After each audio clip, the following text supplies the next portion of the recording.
Hello students. Last video में हमने देखा था कि डेटा लिटरेसी क्या होती है और हम कैसे डेटा लिटरेट बन सकते हैं।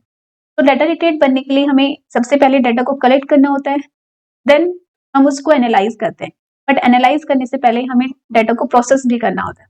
प्रोसेस करने के बाद हम उसे एनालाइज करते हैं, एनालाइज करने के बाद उस डेटा को इंटरप्रेट करते हैं, राइट। तो इस सेशन में हम इन सभी स्टेप्स को वन बाय वन डिटेल में देखेंगे। But before that let's understand the data.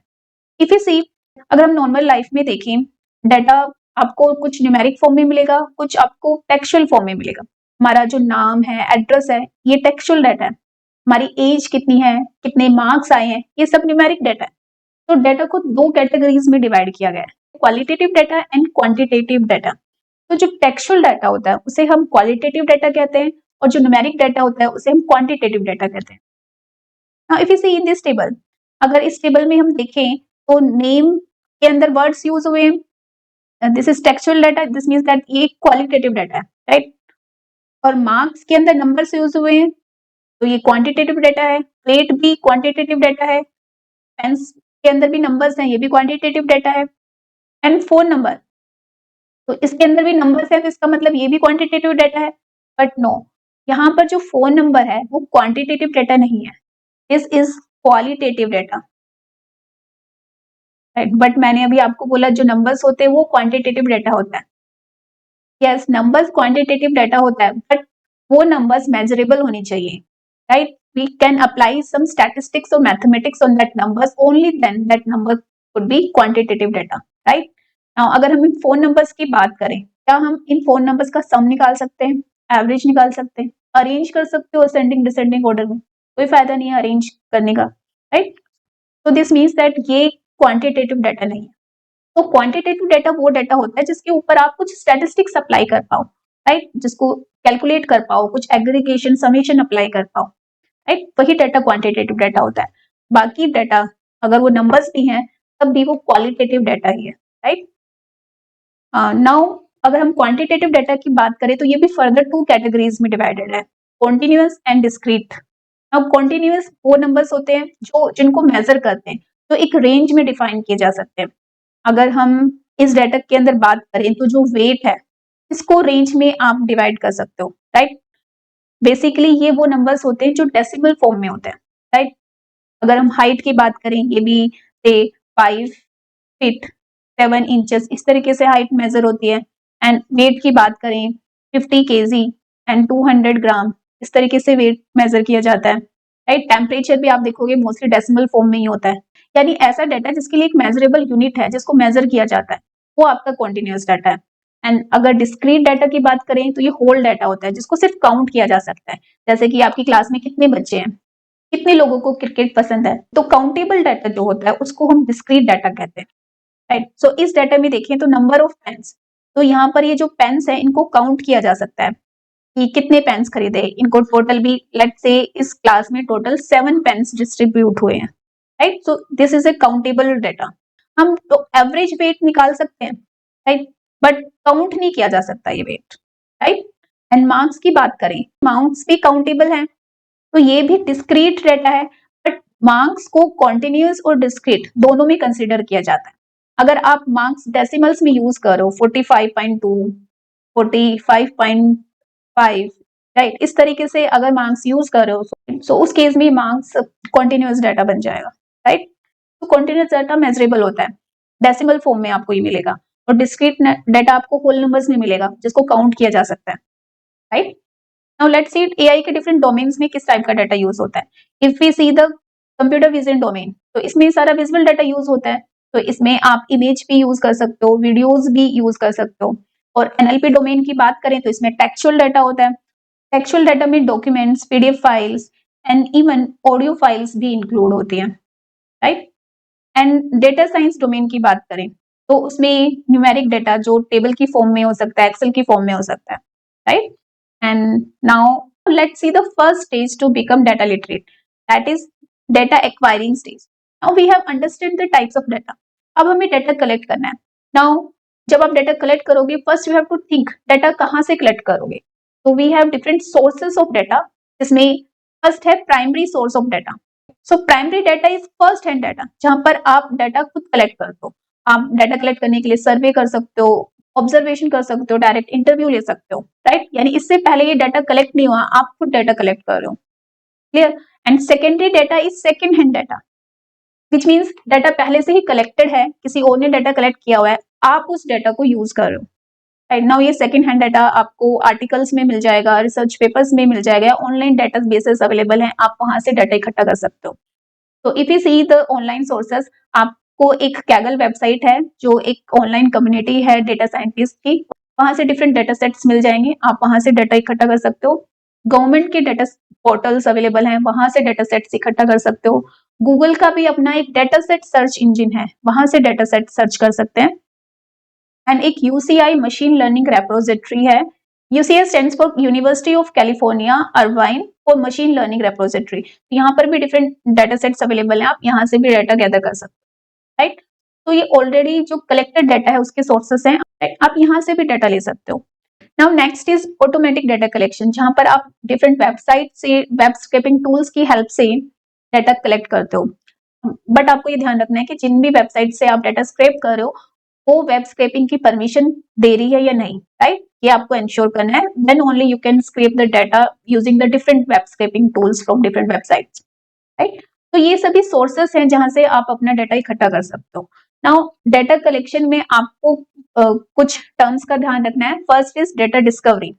Data discovery में हम न्यू डाटा सेट सर्च करते हैं, इसमें हम ऑलरेडी हो सकता है हमारे पास इनिशियल डाटा है, के बाद हम कुछ नया डाटा सर्च करें या स्क्रैच से ही कुछ नया डाटा सर्च करें। लेट्स टेक एन एग्जांपल, से मुझे एक एआई मॉडल क्रिएट करना है जो प्रेडिक्ट करेगा कि स्कूल में ऐसे कितने बच्चे हैं जो हो सकता है मिड में ही ड्रॉप आउट कर दें, वो अपनी स्कूलिंग कंप्लीट ना कर पाए। सो ऐसा मॉडल प्रेडिक्शन करने के लिए हमें क्या डाटा चाहिए होगा, हमें सभी बच्चों की अटेंडेंस चेक करनी होगी, उनके अटेंडेंस पैटर्न करना है, वो कितना फ्रिक्वेंटली स्कूल आते हैं। नेक्स्ट इज उनका एकेडमिक परफॉर्मेंस कैसा है, एंड सीसीए एक्टिविटीज में वो कितना पार्टिसिपेट करते हैं, राइट। तो ये सारा डाटा कलेक्ट करोगे, राइट। नाउ ये डाटा आपने गैदर कर लिया, बट नाउ आपको ये फील होता है कि कुछ और नया डाटा भी डिस्कवर करना चाहिए, लाइक स्टूडेंट्स की मेंटल हेल्थ का डाटा अगर हमें मिल जाए तो हमारा जो मॉडल है वो और अच्छी प्रिडिक्शन कर पाएगा, राइट। क्योंकि मेंटल हेल्थ से भी पता चलता है कि बच्चा कंटिन्यू कर सकता है या नहीं। दिस इज डाटा डिस्कवरी, यानी किसी नए डाटा सेट के लिए सर्च करना। And if you talk about the data augmentation, data augmentation means जो एग्जिस्टिंग डाटा है उसको ही चेंज करके कुछ नया डाटा बनाना।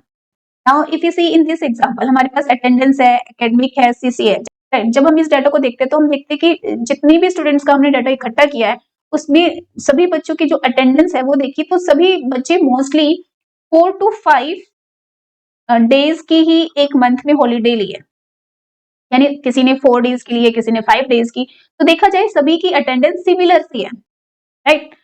नाउ इस केस में जहां पर आपके पास जो डाटा कलेक्ट है वो सिमिलर है, राइट। नाउ अगर आपने अपने मॉडल को सिमिलर डाटा से ही ट्रेन कर दिया तो वो अच्छी प्रेडिक्शन नहीं कर पाएगा। तो अपने डाटा को डाइवर्स करने के लिए, राइट, उसकी वैरायटी इंक्रीज करने के लिए हम इसी डाटा में चेंजेस कर सकते हैं, राइट। तो जिन स्टूडेंट्स का हमारे पास डाटा है उसमें अटेंडेंस में चेंजेस कर देंगे, किसी में 2 दिन एब्सेंट लगा देंगे, किसी में 10 डेज एब्सेंट लगा देंगे, राइट। तो हमें डाटा की वैरायटी मिल जाएगी, राइट, जिससे हमारा मॉडल अच्छे से काम करना शुरू करेगा। तो दिस इज कॉल्ड ऑगमेंटेशन, जब हम एग्जिस्टिंग डाटा में ही चेंज करके नया डाटा बनाते हैं, राइट। इससे डाटा का साइज भी बढ़ जाता है और वैरायटी भी आ जाती है डाटा में, right. Now next is data generation. Data generation means generating synthetic data, यानी जो डाटा रियल वर्ल्ड में एग्जिस्ट ही नहीं करता उस डाटा को जनरेट करना, राइट। हमें सिंथेटिक डाटा जनरेट करने की जरूरत क्यों पड़ती है, जब डाटा अवेलेबल नहीं होता, या फिर हमें प्राइवेटी एंड सिक्योरिटी चाहिए होती है कि पर्सनल डाटा को यूज करके हम कोई मॉडल क्रिएट नहीं करना चाहते, तो उस केस में भी हम सिंथेटिक डाटा का यूज करते हैं। या फिर आपके पास डाटा बहुत कम है और आपको लार्ज क्वांटिटी में डाटा चाहिए ताकि आप अपने मॉडल को अच्छे से ट्रेन कर पाओ, राइट। क्योंकि अगर से 50 इमेजेस हैं और आपने ऑगमेंटेशन भी की तो 50 इमेजेस की 100 इमेजेस बना सकते हो उसी डाटा में चेंज करके, right. But that 100 images is not enough to train the data. तो डाटा ऑगमेंटेशन से भी डाटा का साइज चेंज होता है, बट अगर डाटा आपको लार्ज क्वांटिटी में ही चाहिए, से 5000 इमेजेस जनरेट करनी है, तो 50 इमेजेस में ऑगमेंटेशन करके आप मे बी 500 1000 तक इमेज जनरेट कर पाओ। लेकिन अगर आप उसी में चेंज करके 5000 इमेजेस जनरेट करोगे तो उससे डाटा में सिमिलरिटी आ जाएगी, राइट। फिर ओवर फिटिंग वाली प्रॉब्लम हो जाएगी, राइट। तो हमें डिफरेंट वैरायटी का डाटा चाहिए और बहुत लार्ज क्वांटिटी में भी चाहिए, तो उस केस में हमें सिंथेटिक डाटा जनरेट करना पड़ता है, राइट। सो जब डाटा बिल्कुल अवेलेबल नहीं होता, बहुत ही कम क्वांटिटी में डाटा होता है, तो उस केस में हम सिंथेटिक डाटा जनरेट करते हैं जो रियल वर्ल्ड में एग्जिस्ट ही नहीं करता, राइट। तो उसके लिए डिफरेंट मॉडल्स अवेलेबल हैं। If you have heard about the GAN model, right, ये मॉडल भी सिंथेटिक डाटा जनरेट करने में यूज होता है, तो we can use this, right. तो I hope you have understood these three terms. Now let's see the practices that we should follow while collecting the data. सबसे पहले तो हमें गुड डाटा और बैड डाटा के फैक्टर्स को check करना है कि जो डाटा हमने कलेक्ट किया है it's either a good data और बैड डाटा। तो गुड डाटा क्या होता है, जो वेल स्ट्रक्चर्ड फॉर्म में हो, यानी जो आपने डाटा इकट्ठा किया वो उसका एक प्रॉपर स्ट्रक्चर हो। लेट्स से आपने जो डाटा इकट्ठा किया है वो किसी इमेज फाइल में है, कुछ डाटा एक्सेल फाइल में है, कुछ डाटा की पीडीएफ फाइल है, राइट। एक प्रॉपर स्ट्रक्चर ही नहीं है आपके पास डाटा का, राइट। तो पहले ये इंश्योर करना है कि जो डाटा आप कलेक्ट कर रहे हो वो एक वेल स्ट्रक्चर्ड फॉर्म में हो। सेकंड, वो एक्यूरेट हो, उसमें कोई एरर्स ना हो, राइट। और कंसिस्टेंट डाटा हो, सेम डाटा की आप 2-3 जगह कॉपी कर रहे हो या फिर जिस सोर्स से आपने डाटा कलेक्ट करके अपने पास रखा है वहां से कॉपी किया है, दोनों में कोई डिफरेंस नहीं होना चाहिए, राइट। जितनी भी कॉपीज आप अपने डाटा की कलेक्ट कर रहे हो वो सभी कॉपीज में सेम डाटा होना चाहिए, राइट, कंसिस्टेंट डाटा होना चाहिए। Second is cleanly represented, right, जो भी फॉर्मेट आप यूज कर रहे हो वो क्लीनली डिस्क्राइब कर रहा हो आपके डाटा को। एंड नेक्स्ट इज जो डाटा कलेक्ट करो रेलेवेंट हो, विच मीन्स दैट जिस भी मॉडल से, जिस भी टॉपिक से रिलेटेड आप डाटा इकट्ठा कर रहे हो उस टॉपिक से रिलेटेड ही डाटा हो, right. So these are the factors about the good data and next is about the ethical concerns, जिनको हमने प्रीवियस सेशन में भी देखा था कि जो भी डाटा कलेक्ट करो उसमें बायसनेस नहीं होनी चाहिए, वो किसी particular race, caste and gender को प्रेफर नहीं करना चाहिए, राइट। नेक्स्ट इज आपको यूजर्स की कंसेंट लेनी है, जिस भी सोर्स से आप डाटा कलेक्ट कर रहे हो उस सोर्स ने परमिशन दी हो आपको डाटा कलेक्ट करने की। वेब स्क्रैपिंग टूल से डाटा कलेक्ट कर रहे हो बट वेबसाइट आपको अलाउ कर रही है वेब स्क्रैपिंग के लिए या नहीं, ये आपको कंफर्म करना है, राइट। नेक्स्ट इज ट्रांसपेरेंसी, जिसमें जिस भी सोर्स से आप डाटा क्लियर कर रहे हो उसको मेंशन करना है कि आप ये डाटा किस पर्पस के लिए यूज कर रहे हो, राइट, और इसको कैसे यूज करोगे। तो आपको कुछ भी हाइड नहीं करना है, वो आपको ट्रांसपेरेंट रखना है। नेक्स्ट इज एनोनिमिटी, यानी जिस भी सोर्स से आप डाटा कलेक्ट कर रहे हो उसकी प्राइवेसी का ध्यान करना है, राइट। उसको डिस्क्लोज नहीं करना है कि ये डाटा उस पर्टिकुलर पर्सन का है, तो उसकी आइडेंटिटी को प्रोटेक्ट करना है, right. This is anonymity. And next is accountability, this means that कि जो डाटा आप कलेक्ट कर रहे हो उसको सिक्योर करना आपकी रिस्पॉन्सिबिलिटी है। बाई चांस वो डाटा लीक हो जाता है, उसका मिसयूज हो जाता है, तो उसकी रिस्पॉन्सिबिलिटी भी आपको लेनी है, right. You should be accountable for that, right. Now we have understood the acquiring stage, जिसमें हमने देखा कि कितने सोर्सेस से हम डाटा कलेक्ट कर सकते हैं, कौन से की स्टेप्स हैं डाटा कलेक्शन के टाइम पर, like data discovery, data augmentation, data generation. And we have also seen the best practices जो हमें डाटा कलेक्ट करते समय ध्यान रखनी चाहिए। नाउ डाटा कलेक्ट करने के बाद हम डाटा को एनालाइज करते हैं, बट डाटा एनालाइजिंग से पहले एक प्रोसेसिंग स्टेज भी आती है। इस प्रोसेसिंग स्टेज में हम अपने डाटा को तैयार करते हैं एनालाइज करने के लिए। तो हम तैयार कैसे करते हैं, से जो हमने डाटा कलेक्ट किया है उसमें कुछ डाटा मिसिंग है या डुप्लीकेट है, राइट, या कुछ ऐसा डाटा फीचर है जो हमें लगता है कि इसमें ऐड कर देना चाहिए, राइट। तो इस टाइप के टास्क जो है हम प्रोसेसिंग स्टेज में करते हैं। तो प्रोसेसिंग में हम डाटा को तैयार करते हैं, रेडी करते हैं एनालाइज करने के लिए, राइट। नाउ प्रोसेसिंग स्टेज में भी प्रोसेसिंग करने से पहले एक प्री प्रोसेसिंग स्टेज होती है। प्री प्रोसेसिंग स्टेज में हम डाटा को फिक्स करते हैं, यानी कोई मिसिंग डाटा है या कोई डुप्लीकेट डाटा है उन सबको रिमूव करते हैं, राइट। तो जितनी भी एनोमलीज होती हैं वो रिमूव करने के बाद जब डाटा अच्छे से ऑर्गेनाइज हो जाता है देन हम उस डाटा को प्रोसेस करते हैं। प्रोसेस करने में हम क्या करते हैं, हम समेशन या एग्रीगेशन, हमें सम निकालना है या एवरेज निकालना है या फिर डाटा की ग्रुपिंग करनी है, वो सब काम हम प्रोसेसिंग स्टेज में करते हैं। लेट्स से क्लास 9th का रिजल्ट एनालाइज करना है, तो जब रिजल्ट इकट्ठा हुआ तो अगर कोई डुप्लीकेट डाटा इकट्ठा हुआ है, किसी पर्टिकुलर स्टूडेंट का डाटा मिसिंग है, राइट, या कोई नई कॉलम ऐड करनी है, ये सब हम प्री प्रोसेसिंग स्टेज में करते हैं। जब डाटा अच्छे से ऑर्गेनाइज हो जाता है उसके बाद हम प्रोसेसिंग करते हैं। प्रोसेसिंग में हम क्या करेंगे, हम सेक्शन वाइज टोटल कर देंगे, सेक्शन वाइज देखेंगे कि ये बच्चा फर्स्ट है, ये सेकंड है, राइट। ऐसे ही सेक्शन बी का किया, ऐसे सेक्शन सी का किया, राइट। और ए बी सी डी सभी ओवरऑल सेक्शंस का भी सम निकाल के रख दिया, किसी का एवरेज निकाल के रख दिया, राइट। तो ये सब हम प्रोसेसिंग स्टेज में करते हैं, राइट। मैंने यहाँ पर एक एग्जांपल लिया है, ये स्टूडेंट्स का डेटा सेट नहीं है, यहाँ पर फेवरेट आइसक्रीम के जो फेवरेट फ्लेवर है उससे रिलेटेड डाटा इकट्ठा किया हुआ है।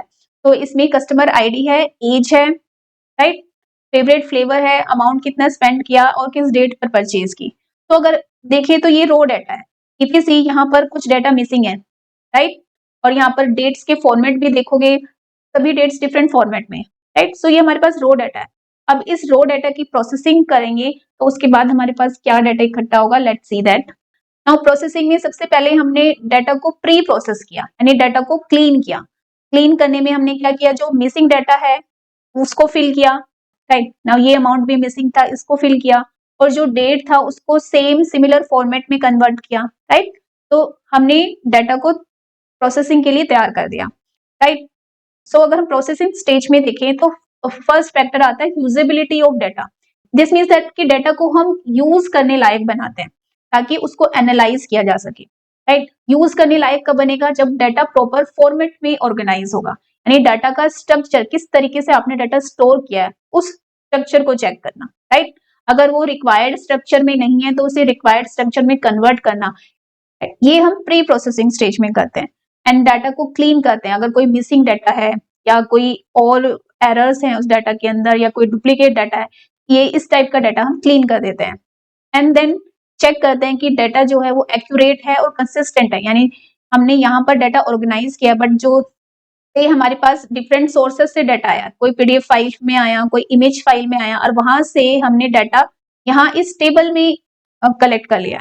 नाउ इस पीडीएफ फाइल और इस इमेज फाइल में जो डाटा है वही डाटा इस टेबल में भी होना चाहिए, राइट। सो कंसिस्टेंसी होनी चाहिए डाटा की, डाटा में एक्यूरेसी होनी चाहिए। ये नहीं कि आप वहां से डाटा इस फॉर्मेट में लाते समय कुछ उसमें कुछ एरर लेकर आ जाए, राइट। सो आपको उसकी एक्यूरेसी और कंसिस्टेंसी भी चेक करनी है। Next factor is data feature. हमने प्रीवियस सेशंस में देखा हुआ है कि डाटा कलेक्ट करने से पहले हमें डाटा फीचर का ध्यान रखना चाहिए कि जिस भी टॉपिक और जिस भी मॉडल के लिए आप डाटा कलेक्ट कर रहे हो उस टॉपिक से रिलेटेड ही डाटा इकट्ठा करें, यानी उसी टाइप का डाटा इकट्ठा करें, राइट। तो सो डाटा फीचर का मतलब एट्रीब्यूट्स और प्रॉपर्टीज, जो डाटा आप कलेक्ट कर रहे हो उसकी प्रॉपर्टीज क्या है, उसके कैरेक्टरिस्टिक्स क्या है, राइट। बट हम डाटा फीचर्स को प्रोसेसिंग स्टेज में भी चेक करते हैं कि if you see in this example, इसमें डाटा फीचर्स क्या है, फेवरेट फ्लेवर ये एक डाटा फीचर है, किस डेट पर खरीदी ये भी एक फीचर है, किस एज के पर्सन ने खरीदी उसकी आईडी क्या है, ये सभी डाटा फीचर्स हैं, राइट। ये कलेक्ट करते समय हमने ध्यान रखा कि हमें अगर फेवरेट फ्लेवर्स को चेक करना है तो इस टाइप का डाटा हमें इकट्ठा करना है, राइट। ये डाटा कलेक्ट करने से पहले हमने ध्यान दिया, बट प्रोसेसिंग के टाइम पर हमें इन डाटा फीचर्स को एडजस्ट करना है।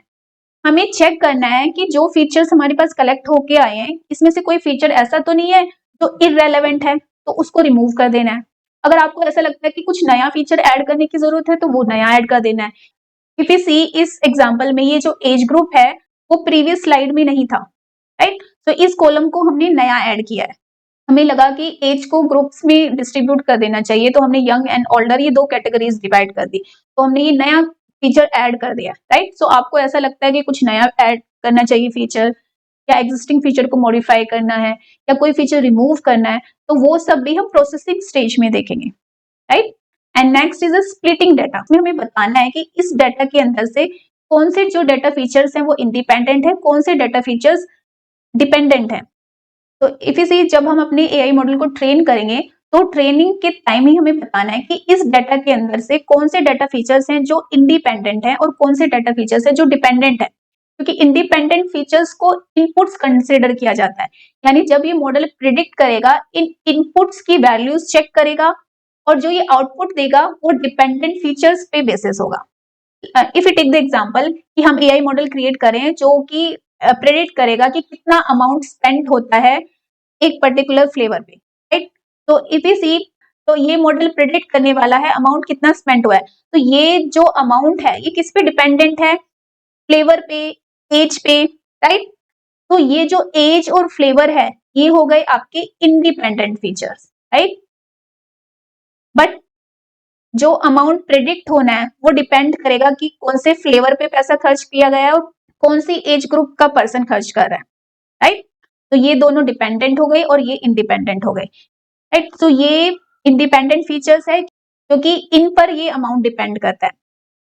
इफ यू रिमेंबर, मैंने आपको बताया था कि मॉडल को ट्रेन करते समय दो तरह का डाटा होता है, एक ट्रेनिंग डाटा और एक टेस्टिंग डाटा।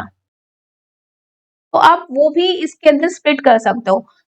अभी तो हमारे पास डाटा कम है, लेट्स से जो फर्स्ट 3 रोज है यहाँ तक का डाटा हमारा ट्रेनिंग है, इससे हमें अपने मॉडल को ट्रेन करना है, राइट। अब ट्रेन करते समय भी हमने बता दिया है कि ये फीचर्स है इंडिपेंडेंट। तो जब मॉडल ट्रेन हो रहा है तो ये देख रहा है कि इन दोनों में क्या चेंज हुआ कि ये वाला प्राइस हुआ, इन दोनों में क्या चेंज हुआ कि ये प्राइस हुआ। अब उसने लर्न कर लिया। अब ये हमने डाटा रख लिया है अपने टेस्टिंग के लिए, राइट। जब हम टेस्ट करेंगे ये वाला डाटा प्रोवाइड करेंगे और अब जब हम टेस्ट करेंगे तो सिर्फ ये वाला इंडिपेंडेंट फीचर्स ही प्रोवाइड करते हैं।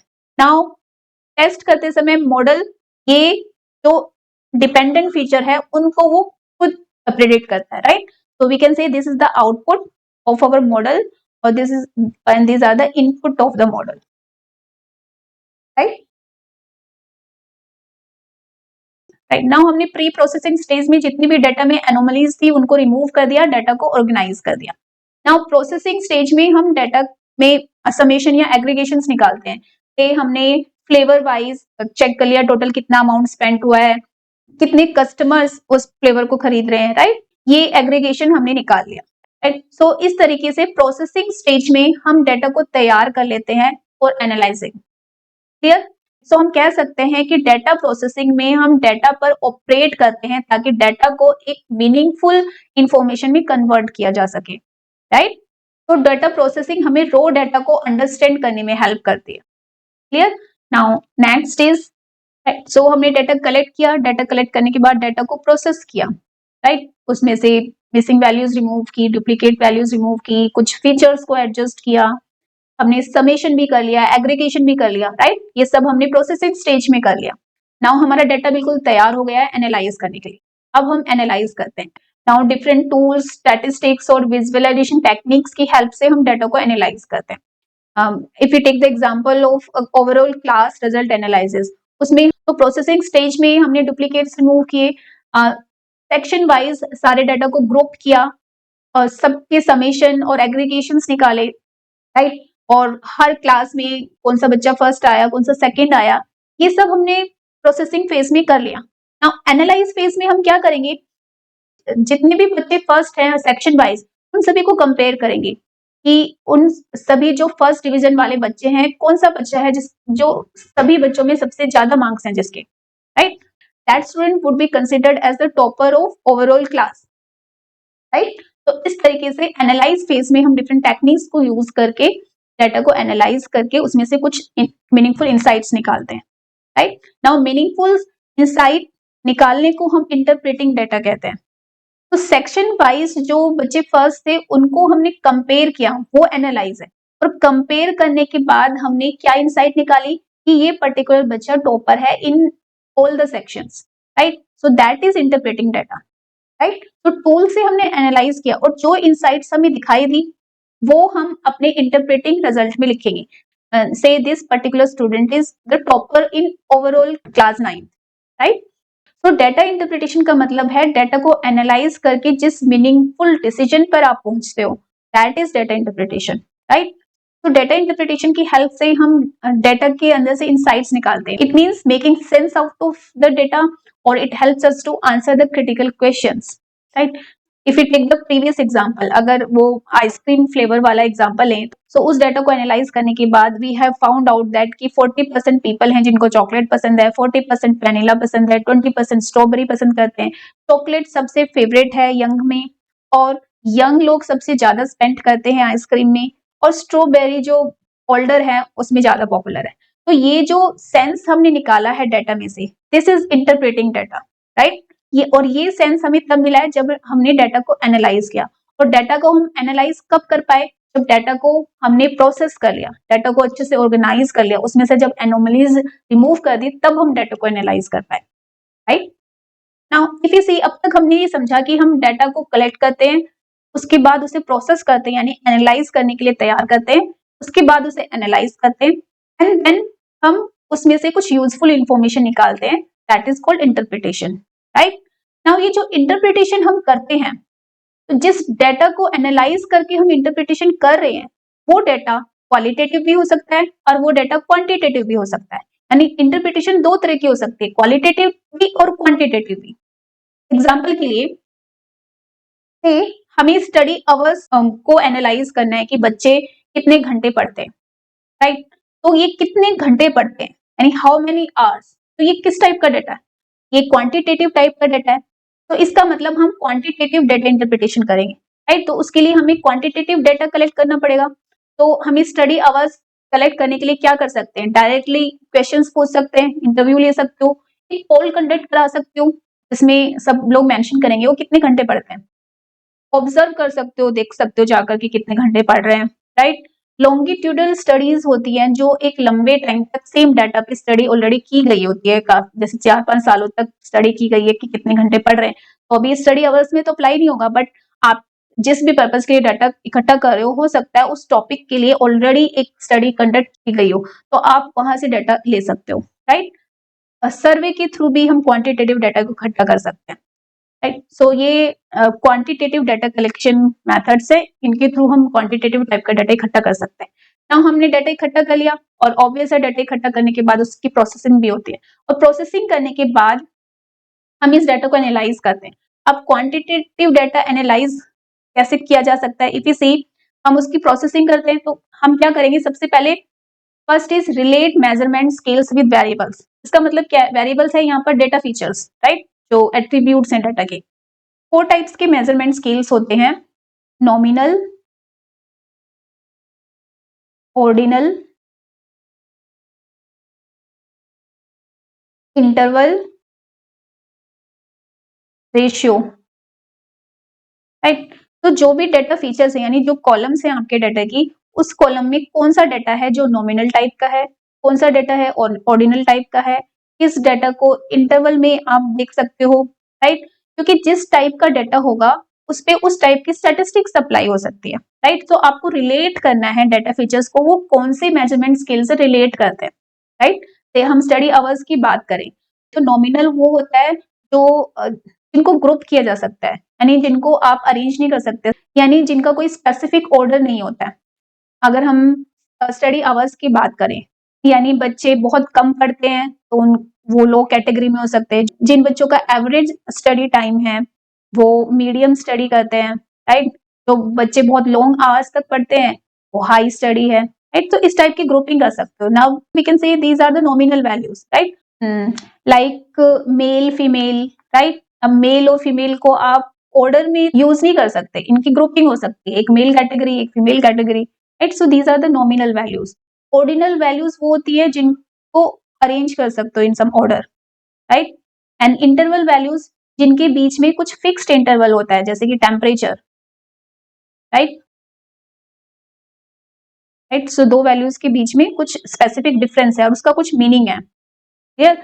रेशियोज जो रेशियोज में डिवाइड किए जा सकते हैं, जैसे अगर टेम्परेचर 10 डिग्री है और 20 डिग्री का मतलब ये नहीं होता कि 10 डिग्री से डबल गर्मी होगी, नहीं, 10 डिग्री का एक अलग मीनिंग है, 20 डिग्री का एक अलग मीनिंग है। तो ये एक इंटरवल वैल्यूज है, राइट। इसमें एक फिक्स डिफरेंस है। 0 डिग्री का मतलब ये नहीं है कि बिल्कुल भी गर्मी नहीं है, बिल्कुल ठंड नहीं है। 0 डिग्री का मतलब भी पर्टिकुलर टेम्परेचर है, राइट। तो ये एक इंटरवल वैल्यूज है। बट अगर हम रेशियो की बात करें जिनके बीच में, बट रेशियोज को डिवाइड किया जा सकता है, उनका 2 टाइम्स 3 टाइम्स निकाला जा सकता है। जैसे कि हम स्टडी आवर्स की बात करें, ये रेशियो वैल्यूज भी हो सकती हैं। से एक बच्चा 2 घंटे पढ़ रहा है, एक बच्चा 4 घंटे पढ़ रहा है, तो हम कह सकते हैं कि ये जो 4 घंटे पढ़ रहा है वो फर्स्ट का डबल पढ़ रहा है, राइट। तो यहाँ पर जो स्टडी आवर्स है ये रेशियो टाइप की वैल्यूज भी हो सकती है, नॉमिनल टाइप की वैल्यूज भी हो सकती है, राइट। सो इन पे हम वो स्टैटिस्टिक्स अप्लाई कर सकते हैं जो नॉमिनल वैल्यूज पे और रेशियो वैल्यूज पे हम स्टैटिस्टिक्स अप्लाई कर सकते हैं, क्लियर। सो इसीलिए हमें डिफरेंट मेजरमेंट स्केल्स को रिलेट करना होता है, मींस जो हमारे डेटा फीचर्स है, मतलब जो वेरिएबल्स है वो कौन से मेजरमेंट स्केल से रिलेटेड है, राइट। एंड देन उसके बाद हम देखेंगे उन पे क्या स्टैटिस्टिक्स अप्लाई हो सकती है, कौन कौन सी स्टैटिस्टिक्स अप्लाई हो सकती है। एंड देन हम एक अपने कि हमें क्या मेजर करना है उससे रिलेटेड हम एक पर्टिकुलर मेजर स्केल को डिसाइड कर लेते हैं कि हमें इसे यूज करके एनालाइज करना है। से अगर हम स्टडी आवर्स को लें तो हम ये नॉमिनल वैल्यूज ले सकते हैं कि हम इसको लेकर एनालाइज कर सकते हैं कि कितने बच्चे हैं जो लो स्टडी कर रहे हैं, कितने बच्चे हैं जो हाई स्टडी कर रहे हैं, right. So you have to decide the measurement scales for analysing and then analyse करने के बाद you have to represent that data in appropriate format, right? So हम डाटा को इंटरप्रेट करते हैं यानी प्रेजेंट करते हैं, right. So this is how quantitative data को कलेक्ट किया जाता है एंड एनालाइज किया जाता है।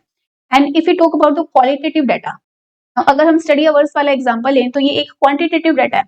इसी से रिलेटेड क्वालिटेटिव डाटा क्या हो सकता है कि हम पता कर सकते हैं वो कैसे पढ़ते हैं, किस एनवायरनमेंट में उनको पढ़ना पसंद है, राइट। से किसी बच्चे को बिल्कुल क्वाइट एनवायरनमेंट चाहिए पढ़ने के लिए, कोई थोड़ी लाइट म्यूजिक के साथ पढ़ना पसंद करता है, राइट। या फिर किसी को लाइब्रेरी में जाके पढ़ना पसंद है, राइट। तो इस टाइप का डाटा क्या है, क्वालिटेटिव डाटा है। तो ये डाटा इकट्ठा करेंगे और क्वालिटेटिव डाटा इकट्ठा करने के लिए हम रिकॉर्ड कीपिंग यूज कर सकते हैं, यानी पहले ही किसी ने कुछ डॉक्यूमेंट्स प्रिपेयर किए हुए हैं, कुछ रिकॉर्ड्स बनाए हुए हैं, आप वो डाटा इकट्ठा कर सकते हो, right. You can find that records in the library और in some other data source, right. यानी पहले से जो डॉक्यूमेंट्स प्रिपेयर हैं आप वहां से डाटा कलेक्ट कर सकते हो और ऑब्जर्व करके भी हम क्वालिटेटिव डाटा इकट्ठा कर सकते हैं।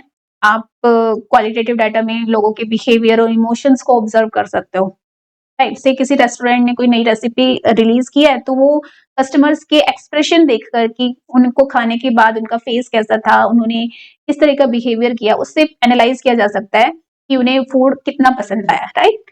तो हम ऑब्जर्व करके भी क्वालिटेटिव डाटा इकट्ठा कर सकते हैं। केस स्टडी से भी डाटा इकट्ठा कर सकते हैं।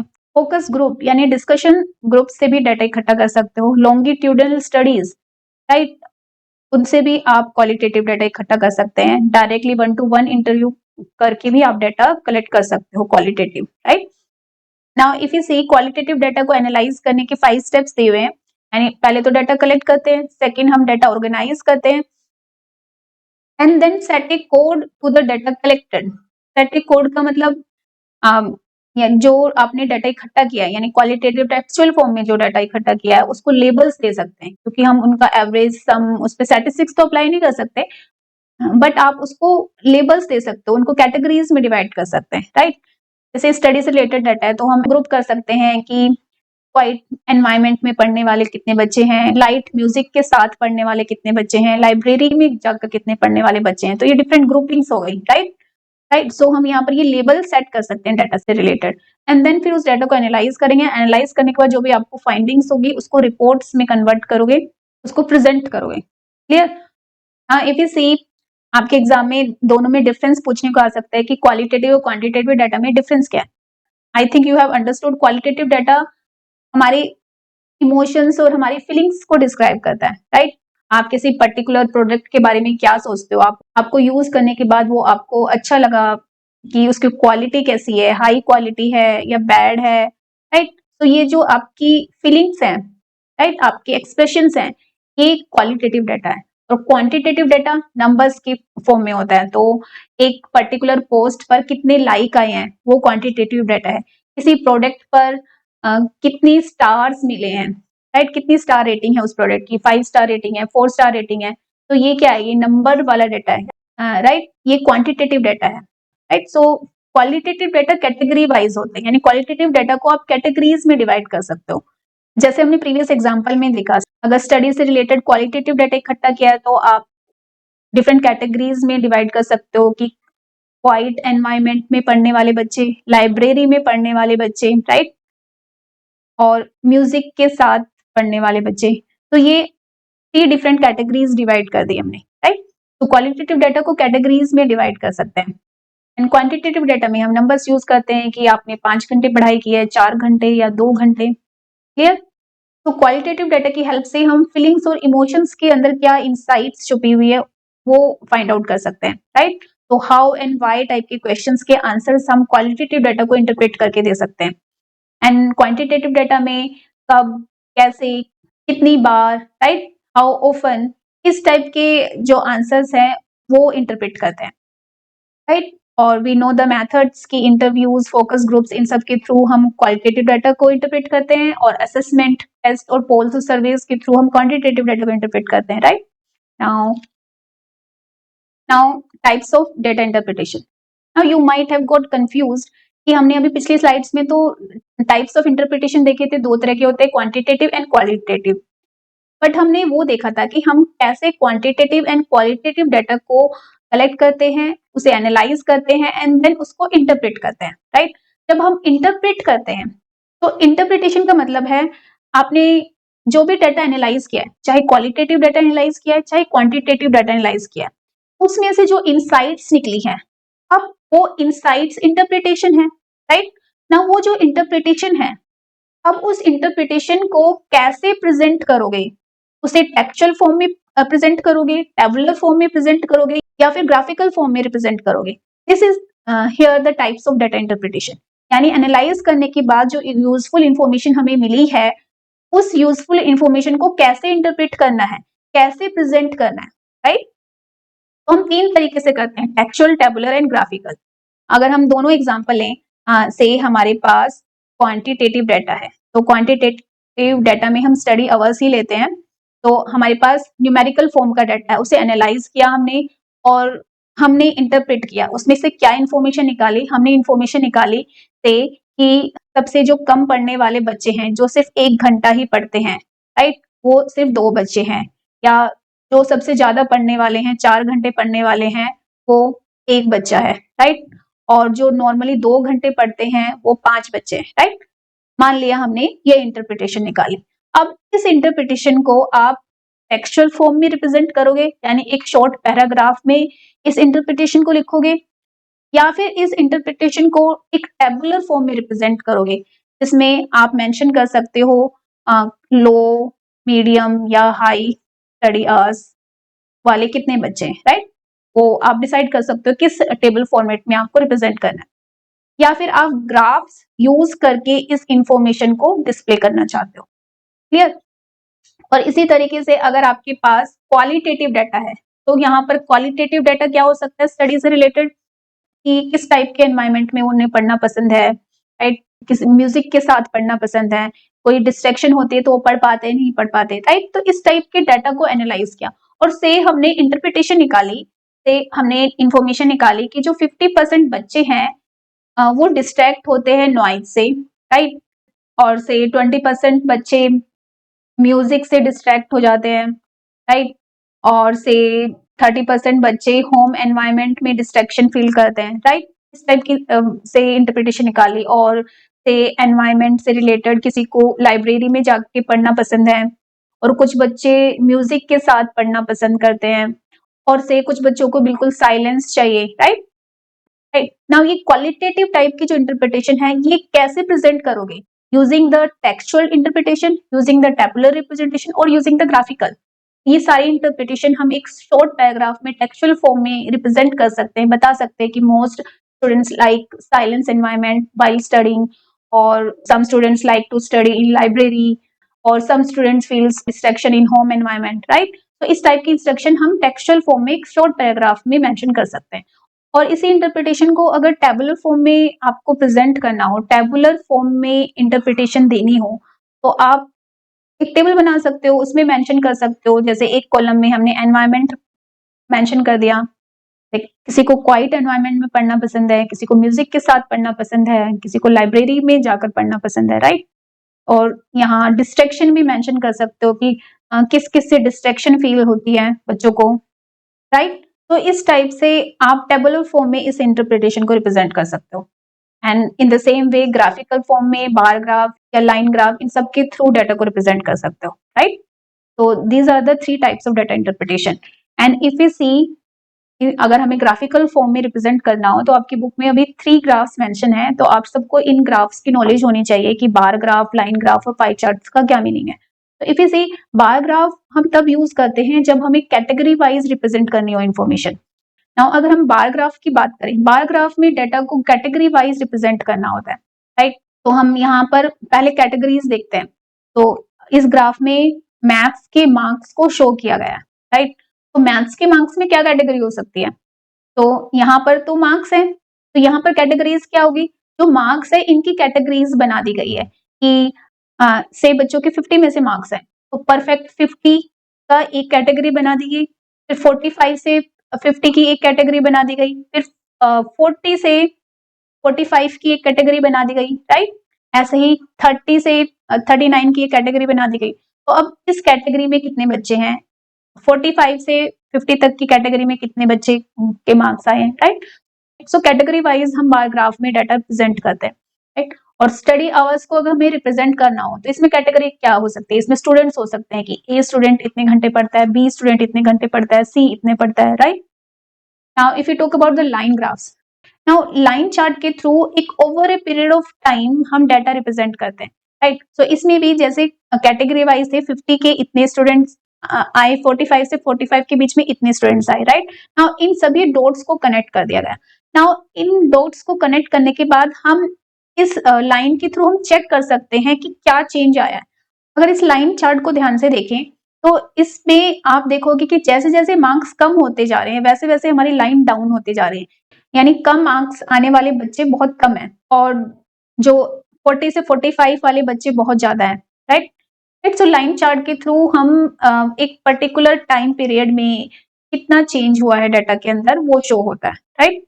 जैसे कि अगर हमें स्टडी आवर्स से शो करने हो तो इसमें हम एक मंथ का डाटा लेंगे, क्योंकि एक मंथ का डाटा जब यहाँ पर आप लाइन चार्ट के थ्रू शो करोगे तो आप देख सकते हो एक मंथ के अंदर स्टडी आवर्स में कितना चेंज आया है, right. And if you talk about the pie chart में भी हम कैटेगरीज को शो करते हैं, बट कैटेगरीज को शो करते हैं कि वो पूरे होल का कितना पार्ट है, राइट। तो इफ यू सी ये जो ग्रे वाला पार्ट है ये 40 से अबाव वाली कैटेगरी है, तो यानी 40 से 45 वाले जो है स्टूडेंट्स है वो 33% है, यानी पूरे 100% का 33% पार्ट है जो 40-45 वाले।